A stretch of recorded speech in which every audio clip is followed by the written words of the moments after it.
So as I told you that we will be going through leftover important questions in last class. तो जो important question जो बच गए हमारे इस चैप्टर के, क्योंकि चैप्टर हमारा ख़त्म हो चुका है, इससे पहले हमने 10 इंपॉर्टेंट क्वेश्चन देखे हैं. सो जो बचे हुए इंपॉर्टेंट क्वेश्चंस हैं वो हम देखने वाले हैं हमारे लास्ट क्लास में. लेट अस सी जो हमारा आज का फर्स्ट क्वेश्चन है एंड इंपॉर्टेंट क्वेश्चन सीरीज़ का जो 11th क्वेश्चन है वो क्या कहता है. Find the largest number which divides 245 and 1029 leaving remainder 5 in each case. Now ये जो कॉन्सेप्ट है हमारा, ये कहाँ से है? HCF एंड LCM के ऊपर है. आपसे कहा गया है find the largest number which divides 245 and 1029 leaving remainder 5 in each case. जो नंबर है हमारे 245 एंड 1029 वो परफेक्टली डिविजिबल नहीं है. दोनों को ही डिवाइड करने पे क्या हो रहा है? रिमाइंडर क्या आ रहा है हमारा? 5 आ रहा है. मतलब ये दोनों ही नंबर जो है क्या है, वो मल्टीपल से कितने ज़्यादा हैं? 5 ज़्यादा है. तभी हमारा रिमाइंडर कितना बच रहा है? 5 बच रहा है. So the number basically we are looking for is, जिन नंबर की हम बात करने वाले हैं वो नंबर क्या होने वाले हैं हमारे? पहला नंबर हो जाएगा 245 इज़ नॉट प्रॉपरली डिविजिबल. यहाँ पे 5 रिमाइंडर रह रहे हैं, मतलब ये नंबर जो है वो 5 ज़्यादा है, तो माइनस करने पे मेरा नंबर कितना आता है? 240. और दूसरा नंबर जो है दैट इज़ 1029. इसमें से अगर मैं क्या करूँ, 5 माइनस कर दूँ, तो मेरा जो number that is perfectly divisible is 1024. Right, समझ में आया यहाँ तक? यहाँ पे हम लोग ने क्या किया है कि रिमाइंडर अगर 5 बच रहा है हमारा, तो रिमाइंडर हम माइनस कर देते हैं. हमें मालूम पड़ जाएगा कि कौन से नंबर की बात चल रही है जो कि परफेक्टली डिविजिबल है उस नंबर से. राइट. नाउ अब यहाँ पे हमें समझना है कि what is the largest number जो कि इन दोनों नंबर को क्या करेगा? परफेक्टली डिवाइड करेगा. इन दोनों को परफेक्टली डिवाइड करेगा, तभी इनके साथ रिमाइंडर क्या आने वाला है? 5 आने वाला है. तो we are looking for that number. अब आपसे मैंने कहा था कि आपको जब ऐसा कन्फ्यूजन आए कि हमें LCM फाइंड करना है या HCF फाइंड करना है, तो उस केस में आप क्या ध्यान रखोगे कि अगर आपका आंसर आपको लग रहा है इन दोनों नंबर से बड़ा होने वाला है, that means you have to find LCM. और अगर इन दोनों नंबर से छोटा है, that means you have to find HCF.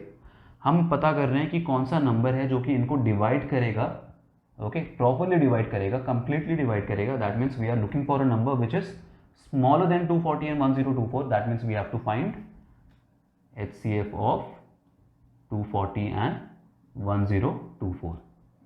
Now since ये हमारा लास्ट क्लास है, तो हम क्या करने वाले हैं यहाँ पे? We will use Euclid's division algorithm to find HCF.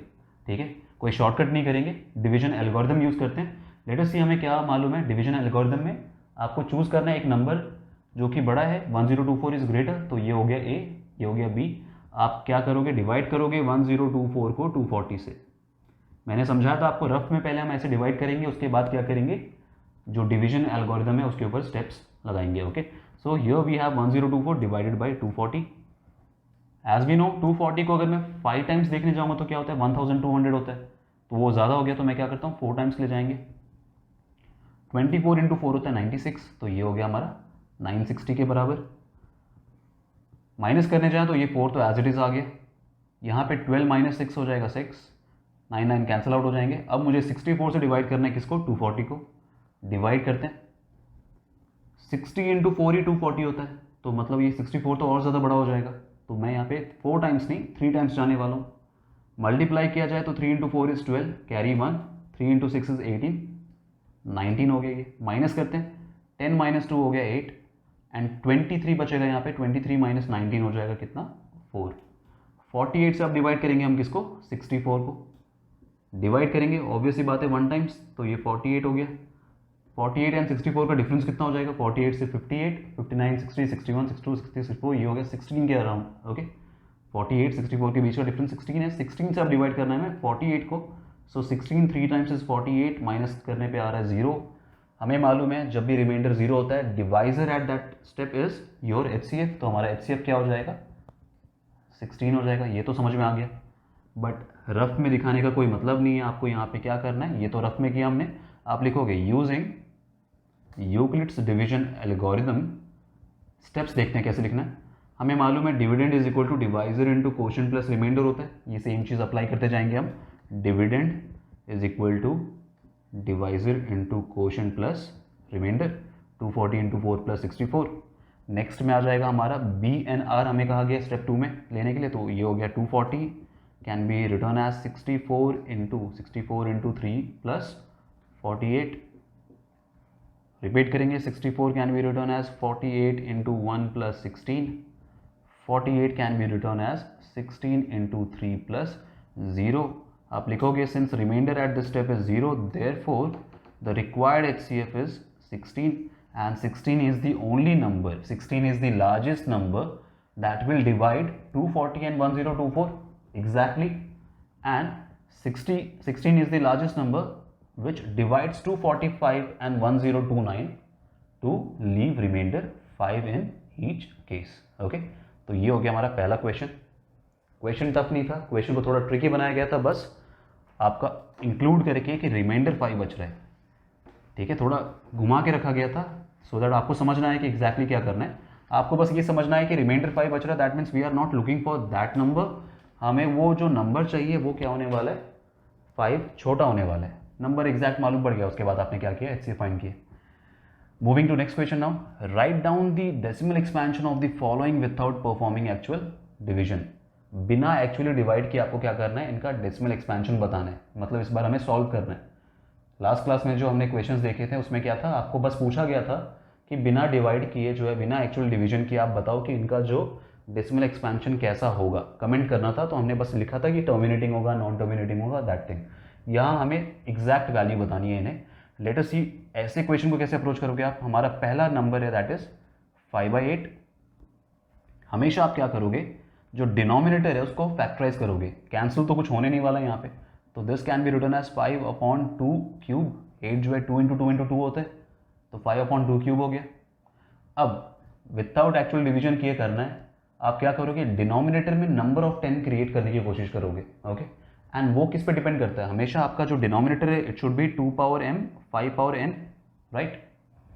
और 2 पावर m 5 पावर n में अगर आपके पास जो नंबर्स हैं जिसका भी वैल्यू, जिसका भी पावर बड़ा है, वो आपको डिसाइड करके बताएगा कि नंबर ऑफ 10 कितने जनरेट होने वाले हैं.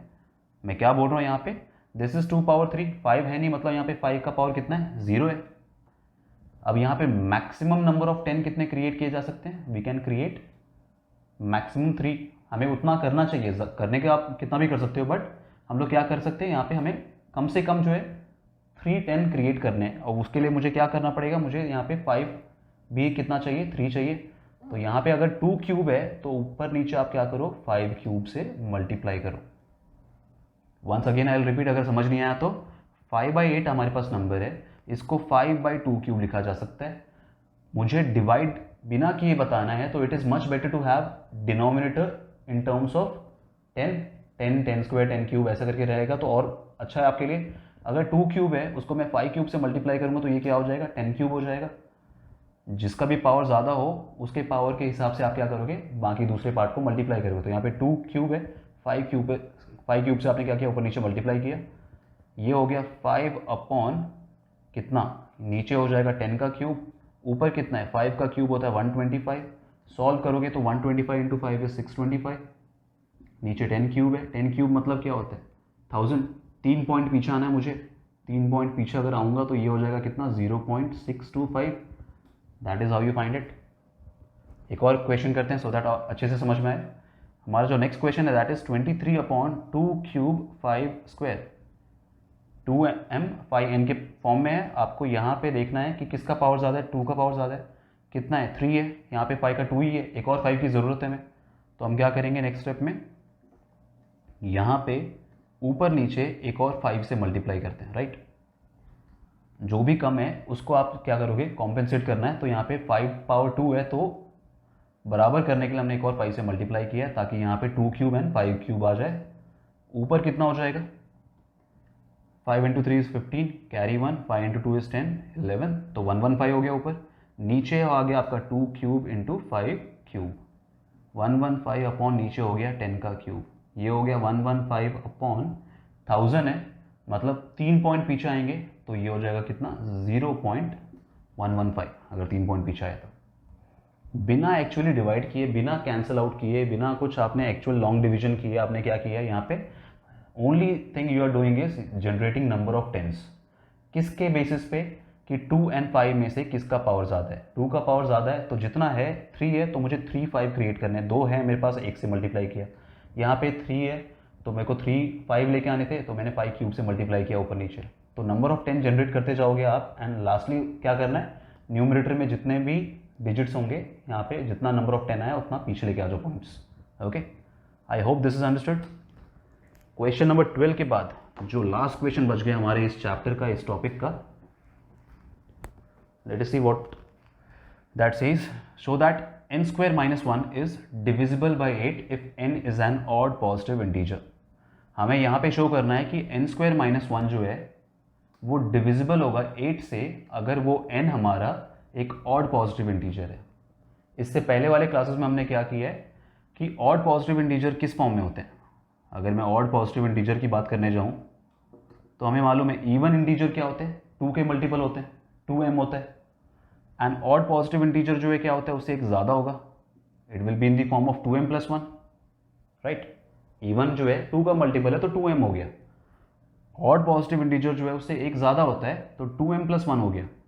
बट प्रॉब्लम हियर इज, अगर मैं इसका स्क्वायर करने जाऊँ, ये मेरा ऑड पॉजिटिव इंटीजर क्या है, n है. Okay, n is are odd positive integer, तो n को मैंने क्या लिखा है, 2m प्लस 1 के बराबर लिखा है, राइट.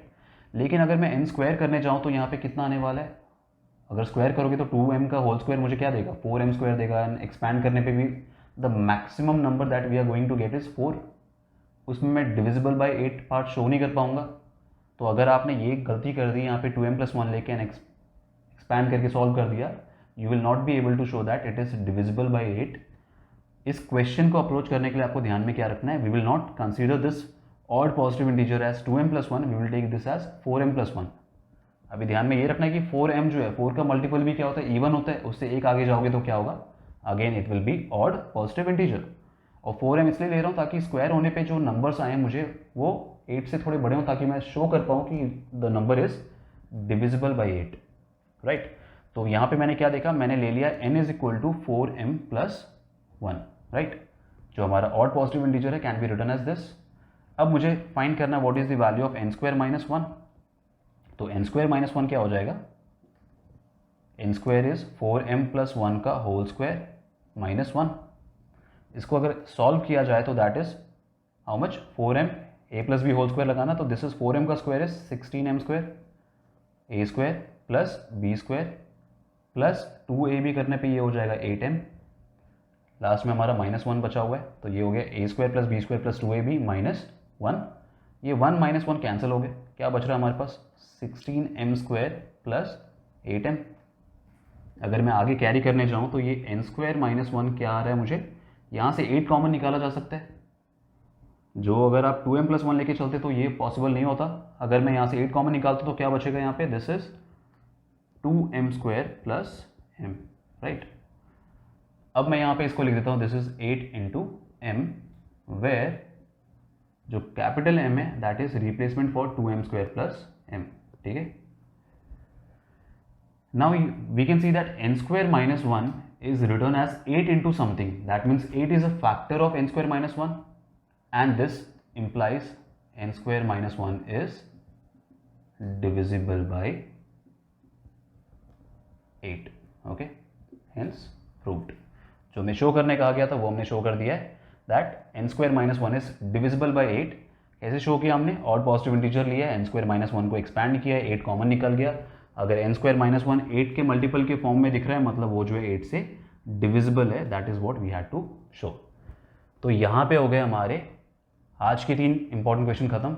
इनफैक्ट यहाँ पे आपका चैप्टर खत्म हो चुका है, because these were the last questions जो कि इस चैप्टर से बच गए थे और जो कि कवर करना थोड़ा इंपॉर्टेंट था. तो ये तीनों ही क्वेश्चन इंपॉर्टेंट है, एंड इनफैक्ट अभी तक हमने सारे कॉन्सेप्ट खत्म कर लिए, सारे इंपॉर्टेंट क्वेश्चन देख लिए. So now it is up to you. आप जितने अच्छे से प्रैक्टिस करोगे उतना ज़्यादा चांसेस होगा कि आपके ये 6 के 6 मार्क्स जो है इस चैप्टर से सिक्योर हो जाएंगे. Now I will see you in next class with another unit and next chapter. Thank you.